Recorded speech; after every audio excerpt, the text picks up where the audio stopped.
முருகப்பெருமான் யோகமும் யுத்தமும் ஒன்றிணைந்த தெய்வம். பழமையான தமிழ்நாட்டின் மலைகளில் கடவுள்களில் சிறந்த ஞானியாய், வீரனாய், யோக சித்தனாய் விளங்கியவர் முருகப்பெருமான்.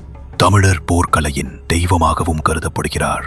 சிலம்பம், வாள், வேல், விலங்கு கட்டுப்பாடு போன்ற அனைத்திலும் அவர் அசாதாரண திறமை கொண்டவர். தமிழகத்தின் பழங்கால போர்க்களங்களில் வேல் முருகன் என போர் முன் வழிபட்டனர். தமிழ் போர்க்கலைகளில் களரி, வர்மம், வில்வித்தை, வாள் பயிற்சி போன்ற நிபுணத்துவம் வாய்ந்த கலைகளின் ஆசானாக இருந்தவர்.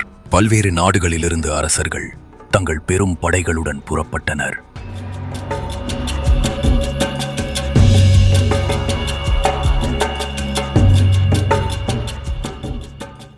ஒவ்வொருவரும் ஒரே நோக்கத்துடன் வந்தனர்: முருகனின் வல்லரசை வீழ்த்த வேண்டும். போர்க்களம் முழுவதும் குதிரைகளின் குரலும் படை வீரர்களின் முழக்கமும் ஒலித்தது. காற்றில் தூசி பறந்தது. வாள்களின் ஒளி மின்னியது. முருகனின் மயிலும் வேலும் போருக்கு தயாரானது.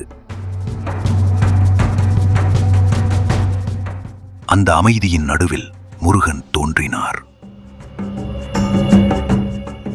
கண்களில் நெருப்பு, நெற்றியில் தைரியம், அவரின் கையில் ஒளி வீசும் வேல். அந்த வேளை காட்டின் அகலத்தில் இருந்து ஒரு பெரும் குரல் எழுந்தது.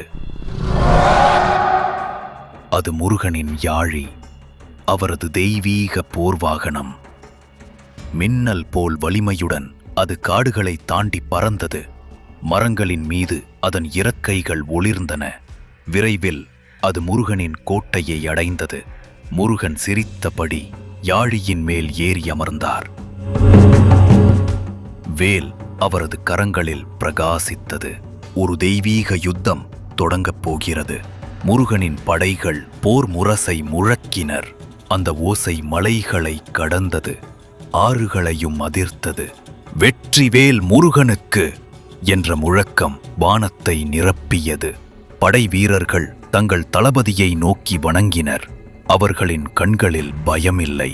அவர்களின் முன் முருகன் இருந்தார். அவர்களின் இதயத்தில் ஒரே நம்பிக்கை. முருகனின் வழியில் சென்றால் தோல்வி என்றதே இல்லை.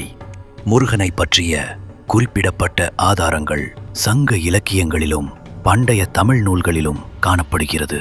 குறிப்பாக திருமுருகாற்றுப்படை, சிலப்பதிகாரம், திருப்புகழ் போன்ற நூல்கள் அவரின் தெய்வீகத்தன்மையை விரிவாக எடுத்துரைக்கின்றன. இதை தவிர உங்களுக்கு தெரிந்த முருகனின் தகவல்களை கருத்து பெட்டியில் தெரிவிக்கவும். வெற்றிவேல், வீரவேல்.